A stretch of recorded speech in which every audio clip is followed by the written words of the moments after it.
Hey guys, in this video, I will show you how to get Shopify themes for free. All right, let's begin. First, log into your Shopify account and head to the admin panel. From the left-hand menu, click on Online Store. This section controls the look and feel of your store.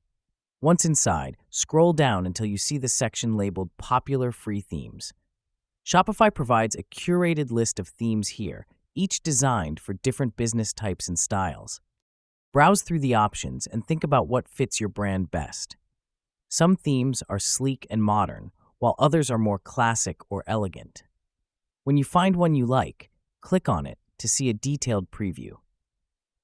You'll also get a demo that shows how the theme looks in a real store, which helps visualize your products. If you want more choices, you can explore the Shopify theme store for premium themes, but the free ones are a great starting point. So that's basically how you can get Shopify themes for free. That's it for this video. Thanks.